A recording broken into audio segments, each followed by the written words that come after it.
इनका साइज में प्रॉपरली होना भी बहुत ज्यादा जरूरी है, जब भी वो एक एग को फोड़ने में रिस्पॉन्सिबल होता है। एग, मैंने पिछली बार वो फीमेल का स्ट्रक्चर आपको बताया था कि फीमेल के स्ट्रक्चर में नीचे से यूट्रस से होते हुए ट्यूब में जाके फर्टिलाइजेशन होता है, ट्यूब के अंदर फर्टिलाइज होता है। तो वहां तक इसको पहुंचने के लिए इतने सारे शुक्राणुओं की जरूरत होती है। अन्यथा कुछ शुक्राणु तो क्या है, बाहर ही मर जाते हैं, कुछ अंदर तक जाके मर जाते हैं। इसमें से सिर्फ एक ही है जो वहां जाके उस एग को फोड़ता है। उस एग को फोड़ने के बाद में प्रोसेस, वो बेबी बनने की प्रोसेस, जायगोट और जायगोट से फीटल का डेवलपमेंट यूट्रस के अंदर शुरू हो जाता है। तो 120 मिलियन से ज्यादा शुक्राणु चाहिए रहते। तो ये एक मैंने रिपोर्ट निकाली थी कल, कि एक का टेस्ट करवाया था, तो मैंने स्क्रीनशॉट लेके रख लिया था कि ये हमारे नॉर्मली जो है कैसे एग्जामिनेशन होता है, तो थोड़ा सा सीमेन लिया जाता है और उसको लेब में टेस्ट कराया जाता है। पहले तो फिजिकली देखा जाता है कलर कैसा है, कोई इन्फेक्शन वगैरह होता है तो उसका कलर चेंज हो जाता है, नॉर्मली अमाउंट कितना है उसका, मतलब कि पीएच वैल्यू कितना है। फिर माइक्रोस्कोपिकली एग्जामिनेशन किया जाता है कि 120 मिलियन से ज्यादा होना चाहिए, तो इसमें शायद 62 मिलियन आ रहे हैं। दूसरा, नॉर्मल होने के साथ साथ उसकी मार्फोलॉजी भी सही होना चाहिए। मार्फोलॉजी मतलब कि उसका स्ट्रक्चर भी सही होना चाहिए। उसमें से यदि उसका किसी किसी का क्या सिर नहीं बना हुआ रहता है, किसी का टैल बना हुआ नहीं रहता है, तो वो भी कोई काम के स्पर्म नहीं रहते हैं, वो भी फर्टिलाइजेशन में हेल्प नहीं कर सकते हैं। तो काम का चाल अच्छी है और चाल होने के साथ साथ उसका स्ट्रक्चर भी बहुत सही है। अन्यथा वो एग फर्टिलाइज भी कर दिया तो सुनते हैं ना कि अबॉर्शन हो गया, 2-3 महीने चढ़े और फिर वापस से खराब हो गया। अच्छा स्पर्म ही अच्छे बेबी को कंसीव कर पाता है। तो चाल भी होना बहुत ज्यादा जरूरी है, और उसके लिए लिक्विड होना भी, जितनी मात्रा में हमें लिक्विड चाहिए, उसके अंदर पानी चाहिए, वो पानी होना भी बहुत ज्यादा जरूरी है। थिक डिस्चार्ज है तो उसमें सर्वाइव ही नहीं कर पाएंगे सीमन, ज्यादा देर तक वहां पहुंच ही नहीं पाएंगे। इसलिए बोला जाता है कि बॉडी को हाइड्रेट रखो, न्यूट्रिशन के साथ साथ हमें पानी की भी जरूरत होती है। तो ये इसके लिए जरूरी है, चाल भी बराबर रहेगी। सर नेक्स्ट, कुछ इन्फेक्शन भी हो जाते हैं सीमंस के अंदर तो भी प्रॉब्लम्स बनी रहती है। आज हम डिस्कस करेंगे और कि इसके लिए और क्या क्या चीजें हैं जो हमारा हेल्दी स्पर्म बने और ऐसी चीजों का सामना नहीं करना पड़े। देखो क्या होता है ना कि 12-13 साल के बाद में फीमेल और मेल का स्ट्रक्चर डेवलप होना शुरू होता है, सेक्स ऑर्गन डेवलप होना शुरू होते हैं। तो उस टाइम से एक अवस्था शुरू होती है, जवानी की अवस्था। 3 अवस्थाएं रहती है ना, एक बचपन, एक जवानी, एक बुढ़ापा। तो जो ये जवानी वाली अवस्था होती है, इसमें मेल्स में टेस्टोस्टेरोन हार्मोन, तो फीमेल्स में एस्ट्रोजन प्रोजेस्टेरोन और पिछली बार मैंने बताया था कि प्रोलैक्टिन टाइप के फीमेल में हार्मोन्स होते हैं, मेल में एक ही हार्मोन होता है, टेस्टोस्टेरोन हार्मोन। ये सही है तो उसका स्ट्रक्चर भी सही है। पहले मैंने बताया था ना कि पीसीओडी में मेल जैसे सिम्टम्स आने लगते हैं, फीमेल को दाढ़ी मूछ आने लगती है, उसका आकार मेल के जैसे होने लगता है। ऐसे टेस्टोस्टेरोन जब गड़बड़ होता है ना, तो एक मेल का स्ट्रक्चर फीमेल जैसे, उसको भी मोटापा आने लगता है। एक हेल्दी टेस्टोस्टेरोन, हेल्दी स्टेरोन नहीं हो रहा है, उसको देखिए। दोनों को कंपेयर में बताया गया है कि एक मेल का स्ट्रक्चर, उसकी बॉडी अच्छी रहेगी, उसके मसल्स अच्छे रहेंगे, और मतलब दिखने में उसका शेप वाइज दिखेगा। और टेस्टोस्टेरोन हार्मोन का लेवल यदि लो है तो उसका दिखने में शेप अलग ही कुछ हो जाएगा। और तो और यहाँ तक भी हो जाता है कि उसके दाढ़ी मूछ नहीं आते हैं, शरीर में हेयर्स प्रोमिनेंट होना चाहिए, मेल के छाती ब्रॉड होना चाहिए, तो उस तरीके के हार्मोन्स डेवलप नहीं हो पाते। इस तरीके के चैलेंजेस आजकल बहुत आने लगे हैं। पहले पहले तो खाना खाना था, इसलिए ज्यादातर इनफर्टिलिटी के कॉज ही नहीं आते थे। आजकल हम हमारे बच्चों पे ध्यान दें। हम तो इस एज से गुजर चुके हैं, बट हम हमारे बच्चों पे ध्यान दें कि उनके शरीर का विकास उनके अकॉर्डिंग होना बहुत ज्यादा जरूरी है। अन्यथा आगे चल के इनफर्टिलिटी के केस और ज्यादा सामने आएंगे, तो हम उनको रोक सकते हैं। अभी यहाँ पे 160 लोग, 161 लोग हैं, तो हम यदि एक बच्चे की भी टेक केयरिंग हमने कर ली, हमारे बच्चों की भी टेक केयरिंग यदि हमने अच्छे से कर ली, तो आगे चल के हमें इनफर्टिलिटी जैसे कॉज का सामना नहीं करना पड़ेगा। सर नेक्स्ट, तो देखो टेस्टोस्टेरोन का लेवल ना 20 साल की अवस्था में, 25 साल की अवस्था तक बहुत अच्छा रहता है। पहले के लोग हुआ करते थे कि और ज्यादा दिन तक बहुत अच्छा रहता था, बट धीरे धीरे टेस्टोस्टेरोन का लेवल अपने आप ही बॉडी से कम होना शुरू हो जाता है, कम होना शुरू हो जाता है। और 90 तक जाते जाते, ये ग्राफ है देखो रेड कलर से जो दिखाया है, 20 साल की एज में पूरा टेस्टोस्टेरोन हार्मोन बहुत अच्छा है, 30 साल की एज में थोड़ा सा कम हुआ, फिर 40 की एज में थोड़ा सा कम, 50 की एज में थोड़ा सा और नीचे डाउन, 60, 70, 80, 90 नीचे जाके और डाउन हो गया। तो ये एक नॉर्मल प्रोसेस है। देखो टेस्टोस्टेरोन हार्मोन्स रिस्पॉन्सिबल है, आजकल ना सीमन की जो मैं जांच करवा रही हूँ ना, इतने सारे पेशेंट आ रहे हैं एंजियोस्पर्मिया की। एंजियोस्पर्मिया का मतलब है कि सीमन एक भी है ही नहीं। क्यों नहीं है? इसका कारण ये है कि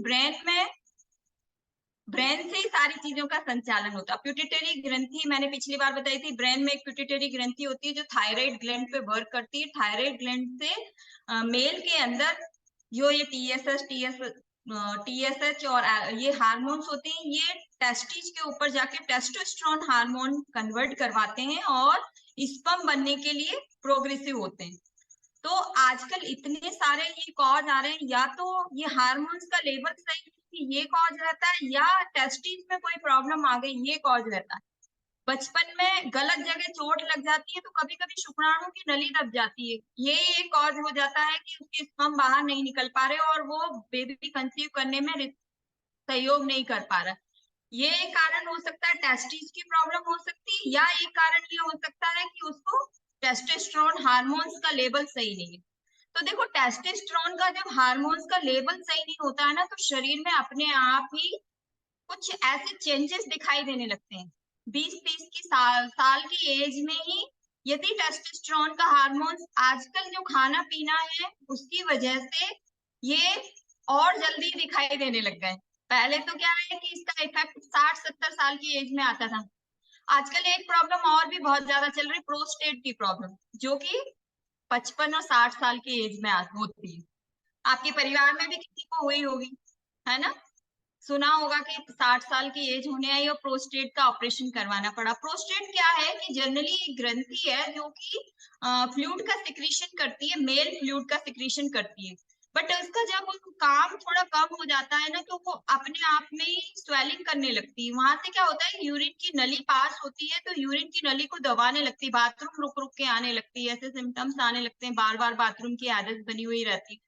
और वो टेस्ट करवाता है तो पता चलता है कि उसकी प्रोस्टेट ग्रंथि बढ़ी हुई है और उसको ऑपरेट करवा के निकलवाना पड़ेगा। और टेस्टोस्टेरोन का लेवल जब 40 साल की अवस्था में या 35 साल की अवस्था में, मैंने ये ज्यादातर देखा है कि टेस्टोस्टेरोन का लेवल कम होने लगता है। क्या होने लगता है? उसके बाल ना आगे से साफ होने लगते हैं और खाना ऐसा बेकार बेकार हो गया, टमी फैट बढ़ने लगता है। तो हमारे बाल एकदम, बाल में वीकनेस आ जाती है, बाल एकदम यहाँ से उड़ते उड़ते यहाँ तक चले जाते हैं।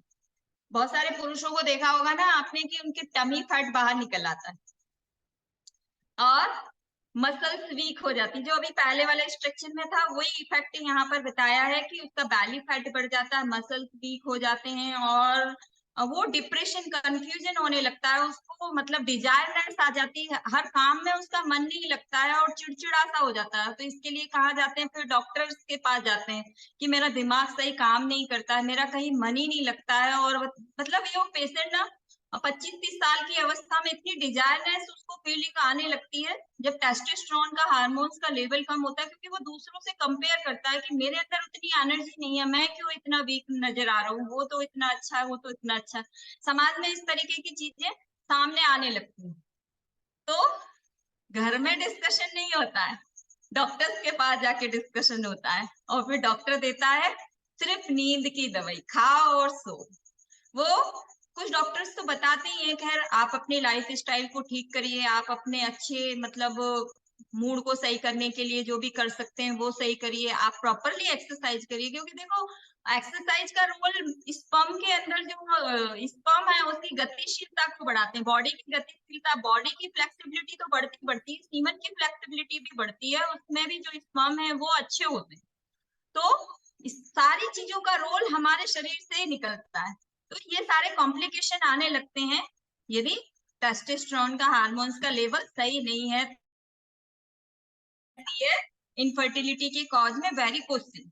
वेरिकोसिल क्या है, आपने देखा होगा वेरिकोसिल को वेरिकोस वेन्स जो होते हैं पैरों में गुच्छे गुच्छे जैसे, किसी किसी का आपने देखा होगा कि पैरों में गुच्छे गुच्छे जैसे बन जाते हैं, ज्यादा देर वो खड़े रहते हैं या उनकी लाइफ स्टाइल सही नहीं है तो पैरों में वेरिकोसिल हो जाते हैं, वेन्स प्रोमिनेंट होकर गुच्छे गुच्छे जैसा बना लेते हैं। इस टाइप के चैलेंजेस आते हैं। या पाइल्स की प्रॉब्लम्स जो होती है, वैसे ही कुछ प्रॉब्लम्स वेरिकोसिल कहलाती है। वेरिकोसिल में क्या होता है कि जो अंडकोश है, टेस्टिज है, वहां पर कुछ नसों के गुच्छे आ जाते हैं जिसकी वजह से टेस्टिज अपना परफॉर्मेंस अच्छे से नहीं कर पाती, सूजन आ जाती है और वेरिकोसिल की प्रॉब्लम होने की वजह से स्पर्म ठीक से बाहर नहीं निकल पाते। ये एक चैलेंजेस, बहुत बड़ा चैलेंजेस आता है और ये ना मेल कभी भी डिस्कस नहीं करता आने के बाद में। वो तो फीमेल कभी कभी बता देती है कि हाँ ये इनको प्रॉब्लम्स होती है कि जो भी वो बताना चाह रही है वो प्रॉब्लम्स होती है, इसकी वजह से प्रेगनेंसी कंसीव नहीं हो पाती। वेरिकोसिल का मतलब ये है कि गुच्छे जैसे बन गए, नसों के गुच्छे बन गए। हमारे पूरे शरीर में ऑक्सीजन पहुंचाने के लिए आर्टरी और वेन्स रहती हैं, वेन्स में कुछ प्रॉपरली ब्लड का फ्लो नहीं आ पाता। प्रॉपर ब्लड का फ्लो तो जब आएगा ना जब वो अच्छा खा रहा है, उसका हार्ट हेल्दी है, क्योंकि प्रेशर से हार्ट पहुंचा रहा है उतनी ही प्रेशर से रिटर्न आना चाहिए उसके पास में, तो हमारा शरीर अच्छे से फंक्शन करेगा, तो उसके लिए प्रॉपरली ऑक्सीजन न्यूट्रिशन वहां तक पहुंचेगा। और न्यूट्रिशन नहीं पहुंचेगा तो वो अच्छे से टेस्टिस भी अपना फंक्शन नहीं कर पाती। तो what cause low sperm count? Low sperm count के कॉजेस क्या है? तो आप देखिए इसको क्या क्या कॉजेस हैं इसमें। पूरा ऐसा कुछ भी नहीं है जो हमारी लाइफ स्टाइल, जो हमारे दिन भर में ऐसा नहीं होता हो, है ना। या तो मेडिकल कॉज हो सकता है, कोई भी दवाई वगैरह वो रेगुलर में खा रहे हैं तो उसके स्पर्म काउंट कम हो सकते हैं, तो उसकी सेक्सुअल पावर कम हो सकती है। इन्वायरमेंटल फैक्टर, बाहर से जो भी, स्मोकिंग का बहुत बड़ा रीजन रहता है, स्मोकिंग और अल्कोहल, ये हमारे मेल के लिए एकदम घातक चीज है और ये ज्यादातर मेल ही लेते हैं, फीमेल्स इसमें ज्यादा इन्वॉल्व नहीं होती। स्मोकिंग और अल्कोहल में मेल ही ज्यादा इन्वॉल्व होते हैं और ये उनको पता ही नहीं है। वो सोचता है कि मैं पावरफुल हो गया, जबकि वो पावरफुल नहीं हुआ है। उसके स्पर्म धीरे धीरे धीरे अपने आप ही कम होने लगते हैं या विकृति वाले होने लगते हैं, टूटे फूटे स्पर्म बनने लगते हैं। तो ये बहुत घातक चीज है।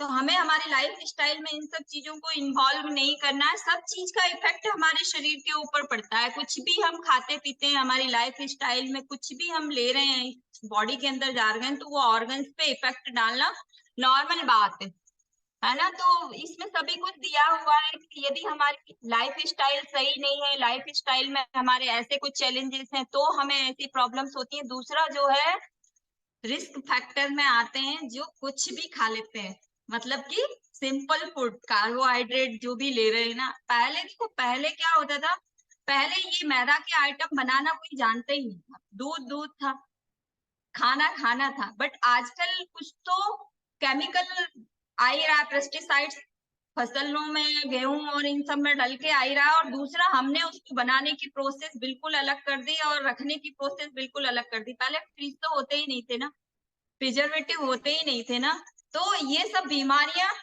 वहां से ही शुरू हुई हैं। तो इनफर्टिलिटी का कॉज भी वहीं से ही आ रहा है कि या तो मोटापा बढ़ गया, मोटापा बढ़ने के बाद में ऐसी डिजाइननेस आ जाती है, ऐसी इतनी वीकनेस हो जाती है, तो स्पर्म काउंट तो फर्क पड़ेगा ही, उसकी दूसरी एक्टिविटीज पे भी बहुत ज्यादा फर्क पड़ता है। तो ये कारण बताएं कि यदि हमारी लाइफ स्टाइल में ऐसी ऐसी चीजें यदि हैं तो हमारे स्पर्म पे फर्क पड़ना नॉर्मल बात हो जाती है ना। तो स्पर्म के लिए जरूरी है एक्टिव रहना, एक्टिव रहना। और बॉडी में 5 चीजों का ही ध्यान रखना है। एक तो वाटर का इंटेक बराबर रखना है, अपनी लाइफ स्टाइल में एक्सरसाइज बराबर रखें। देखो ये और भी कॉजेस हैं उसी से रिलेटेड, उन्हीं को ही हाईलाइट करा है कि डाइटरी न्यूट्रिशन, मतलब कि प्रॉपर बॉडी के अंदर जो न्यूट्रिशन चाहिए वो न्यूट्रिशन नहीं मिल पा रहा बॉडी को। कॉज कॉज ही इलाज बॉडी में। देखो न्यूट्रिशन में बेसिकली क्या है, स्पर्म को अच्छा रखने के लिए vitamin C, vitamin E, zinc, vitamin D, ये चीजें रिस्पॉन्सिबल होती है। विटामिन ई बहुत ज्यादा जरूरी है, एंटीऑक्सीडेंट बहुत ज्यादा जरूरी है। विटामिन सी हमारे इम्यूनिटी पावर को तो बढ़ाता ही, साथ में स्पर्म की सेल लाइफ को भी इंक्रीज कर देता है। विटामिन, जिंक, ये सारे हमने विटामिन के बारे में रेगुलर भी हम यहाँ सीख रहे हैं, और कोरोना में भी इनका महत्व हमने जाना है कि ये विटामिन हमारी बॉडी के लिए बहुत ज्यादा जरूरी है। सभी लोग जानने लग गए हैं आजकल। तो विटामिन हम खाएंगे, बॉडी को देंगे, तो ये फंक्शन होगा ना। हमारे ये टंग के टेस्ट के लिए हम कुछ भी जो डाल लेते हैं ना, उसका ही साइड इफेक्ट हमें आगे चल के नजर आता है।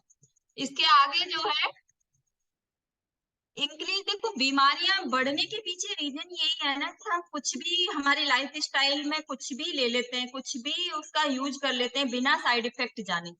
ऐसा लगता है कि इससे हमारी पावर बढ़ जाएगी, कुछ भी उठा के मेडिसिन खा ली, कुछ भी खा ली, उससे क्या साइड इफेक्ट निकलता है, आगे चल के कैंसर हो सकता है या डायबिटीज या कुछ भी इस टाइप की। यदि हमारी लाइफ स्टाइल में हम इस तरीके की चीजों का यूज करते हैं तो बीमारियां बीमारियां तय होना नॉर्मल बात हो जाती है।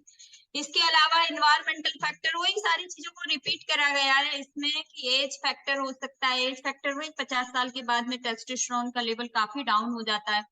और वेरिकोसिल, वेरिकोसिल के बारे में भी मैंने आपको बता दिया है कि वेरिकोसिल एक स्पर्म लो का बहुत बड़ा रीजन है। वेरिकोसिल में नसों के गुच्छे जैसे बन जाते हैं टेस्टिस के आसपास, जो कि परफॉर्मेंस नहीं करने देते हैं, और साथ साथ जो है स्पर्म का लो काउंट हो जाता है। Sir next. तो देखो ये अभी मैंने बताया था ना कि जो है विटामिन ई, और एक दिन सर ने, शंकर सर ने टॉपिक लिया था ऑक्सीडेटिव स्ट्रेस का, बहुत ही शानदार था वो। स्ट्रेस ही, ब्रेन से ही सारी चीजें कंट्रोल होती है, ब्रेन से ही सब कुछ कंट्रोल होता है, क्योंकि ब्रेन के अंदर ही ग्रंथियां हैं जो सारी चीजों के लिए रिस्पॉन्सिबल होती हैं। तो ये कैसे गड़बड़ हो जाती है, ये लाइफ स्टाइल में देखो, कॉफी है, ऐसा एरो बने हुए हैं ना, स्ट्रेस है, और भी जो खाने में हम प्रोसेस फूड, और जो भी ये मतलब खाने में हम गलत गलत चीजें जो भी खाते हैं, या देखो टेस्टिस के ऊपर टेम्परेचर का बहुत बड़ा इफेक्ट होता है। टेम्परेचर का इफेक्ट, देखो टेस्टिस को थोड़ा सा शरीर के नीचे लटका के रखा है। क्यों लटका के रखा है? क्योंकि हमारी बॉडी का टेम्परेचर बहुत ज्यादा होता है और स्पर्म को थोड़ा सा कम टेम्परेचर चाहिए रहता है। हाई टेम्परेचर में ये स्पर्म खराब हो जाते हैं, अंदर जो ये संरचना बताई थी, ये सेल्स अपने आप खराब हो जाती है। इसके लिए इसको थोड़ा सा नीचे डाउन करके रखा गया है, ताकि टेम्परेचर सही रहेगा तो स्पर्म हेल्दी रहेंगे। तो बॉडी की संरचना को इतना बढ़िया बनाया है ईश्वर ने कि वही जाने उसकी संरचना क्या है, अंदर क्या है क्या नहीं है। तो देखो इसकी वजह से ये जो चीजें है ना, ये एरो एरो एरो लगा के ऑक्सीडेटिव स्ट्रेस बढ़ता है, और उसकी वजह से स्पर्म सेल अपने आप खराब होने लगते हैं, और धीरे धीरे करके वो इनफर्टिलिटी में कन्वर्ट हो जाता है। तो नेक्स्ट। तो ये हमारे ऊपर है कि हमें क्या करना है क्या नहीं करना है। तो देखो ये मेल फैक्टर के बारे में बताया है।